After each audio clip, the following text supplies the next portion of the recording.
Enfant sans famille.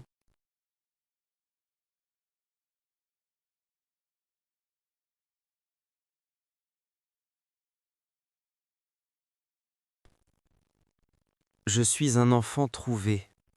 Mais, jusqu'à 8 ans, j'ai cru que, comme tous les autres enfants, j'avais une mère.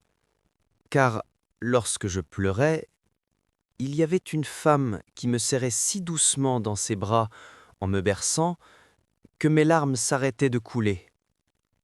Jamais je ne me couchais dans mon lit sans qu'une femme vînt m'embrasser.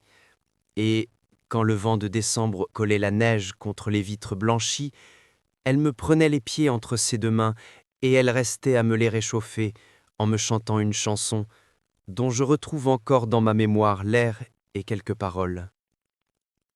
Quand j'avais une querelle avec un de mes camarades, elle me faisait conter mes chagrins et, presque toujours, elle trouvait de bonnes paroles pour me consoler ou me donner raison. Par tout cela et par bien d'autres choses encore, par la façon dont elle me parlait, par la façon dont elle me regardait, par ses caresses, par la douceur qu'elle mettait dans ses gronderies, je croyais qu'elle était ma mère. Voici comment j'appris qu'elle n'était que ma nourrice. Mon village, ou pour parler plus justement le village où j'ai été élevé, car je n'ai pas eu de village à moi, pas de lieu de naissance, pas plus que je n'ai eu de père et de mère. Le village enfin où j'ai passé mon enfance se nomme Chavanon. C'est l'un des plus pauvres du centre de la France. Je suis un enfant trouvé. Mais, jusqu'à 8 ans, j'ai cru que, comme tous les autres enfants, j'avais une mère. Car, lorsque je pleurais, il y avait une femme qui me serrait si doucement dans ses bras en me berçant que mes larmes s'arrêtaient de couler. Jamais je ne me couchais dans mon lit sans qu'une femme vînt m'embrasser.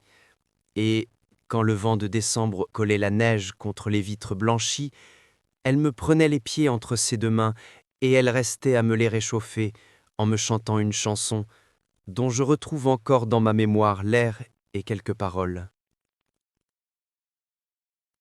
Quand j'avais une querelle avec un de mes camarades, elle me faisait conter mes chagrins et, presque toujours, elle trouvait de bonnes paroles pour me consoler ou me donner raison.